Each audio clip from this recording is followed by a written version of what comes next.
So HP வந்து ஒரு புது லேப்டாப் வந்து ரிலீஸ் பண்ணியிருக்காங்க. ஸோ அவங்க எப்போயுமே ரிலீஸ் பண்ணுற ஒரு லேப்டாப் மாதிரி இல்லாமல் இந்த வாட்டி ரொம்பவே யூனிக்கான ஒரு டிசைனில் பண்ணியிருக்காங்கன்னே சொல்லலாம். ஸோ அதை வந்து அவங்க ஒரு world's first portable work station அப்படின்னு சொல்கிறாங்க. ஸோ அது என்ன அப்படின்னு பார்த்தீங்கன்னா HP ZBook X2. ஸோ அது என்ன வேர்ல்ட்ஸ் ஃபர்ஸ்ட் ரிட்டாச்சபிள் ஒர்க் ஸ்டேஷன் அப்படின்னு கேட்டிங்கன்னா வந்து இந்த மாதிரி CPU டிமாண்டிங் சாஃப்ட்வேர்ஸ் எல்லாம் யூஸ் பண்ணுறதுக்காக பண்ணது தான் வந்து இந்த லேப்டாப் அப்படின்னு சொல்லுவாங்க.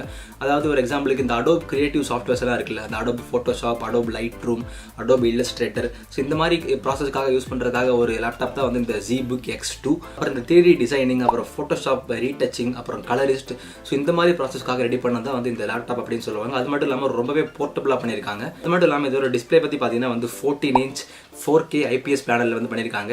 ஸோ 4K ஏன் கொடுத்துருக்காங்க அப்படின்னு பார்த்தீங்கன்னா இந்த ஃபோட்டோஷாப் ரீடச்சிங்லாம் பண்ணும்போது ரொம்பவே அக்யூரேட்டாக ரொம்பவே நல்லா கிளாரிட்டியாக இருக்கணும் அப்படின்றதுக்காக தான் வந்து 4K டிஸ்பிளே வந்து கொடுத்துருக்காங்க. ஸோ அது மட்டும் இல்லாமல் நீங்கள் இந்த மானிட்டர் வந்து தனியாக டிட்டாச்சபிள் பண்ணிக்கலாம். அதுதான் வந்து ரொம்பவே ஒரு போர்ட்டபிளான விஷயம்.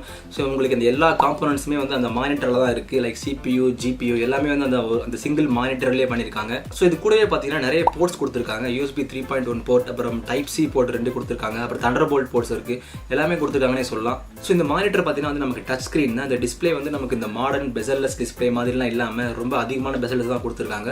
ஸோ இந்த பெசல்ஸ் எல்லாம் பார்த்தீங்கன்னா வந்து உங்களுக்கு நிறைய பட்டன்ஸ் கொடுத்துருக்காங்க. ஸோ அந்த பட்டன்ஸ் எல்லாமே வந்து ஈஸிலி கஸ்டமைசபிள். நீங்கள் எந்த சாஃப்ட்வேர் யூஸ் பண்ணுறீங்களோ அந்த சாஃப்ட்வேருக்கு ஏற்ற மாதிரி நீங்கள் அந்த பட்டன்ஸ் எல்லாமே வந்து நீங்கள் கஸ்டமைஸ் பண்ணிக்கலாம்.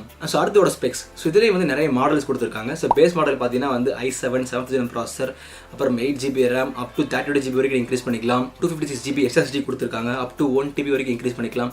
அது கூடவே பார்த்தீங்கன்னா NVIDIA Quadro M620 graphics card கொடுத்துருக்காங்க, உங்களுக்கு 2GB. So Quadro graphics card அப்படின்னா என்னன்னா வந்து இந்த மாதிரி ஒர்க் ஸ்டேஷனுக்காக இருக்கிற கிராஃபிக்ஸ் கார்டு தான் வந்து இந்த Quadro கிராஃபிக்ஸ் அப்படின்னு சொல்லுவாங்க. இந்த மாதிரி ரொம்பவே CPU டிமாண்டிங் ப்ராசஸ்க்காகவே யூஸ் பண்ணுற கார்டு தான் வந்து Quadro கிராஃபிக்ஸ். ஸோ அது வந்து நமக்கு 2GB கொடுத்துருக்காங்க. ஸோ அது கூடவே பார்த்தீங்கன்னா நமக்கு SD கார்டு ரீடருமே இருக்குது. இந்த கிரியேட்டர்ஸ்க்கு எல்லாமே ரொம்பவே யூஸ்ஃபுல்லாக இருக்கும். இந்த லேப்டாப் வந்து ரொம்பவே ஒரு பவர்ஃபுல்லான மிஷின் தான்.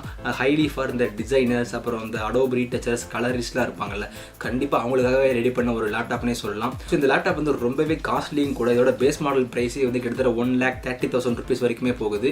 ஹையர் மாடல் பார்த்தீங்கன்னா இன்னுமே ரொம்பவே காஸ்ட்லியாக இருக்கும். ஸோ நீங்கள் வந்து ஒரு ப்ரொஃபஷனல் டிசைனர், அப்போ நீங்கள் ஒரு ப்ரொஃபஷனல் கலரிஸ்டாக இருந்தீங்கன்னா கண்டிப்பாக இந்த லேப்டாப் வந்து உங்களுக்கு ரொம்பவே யூஸ்ஃபுல்லாக இருக்கும்.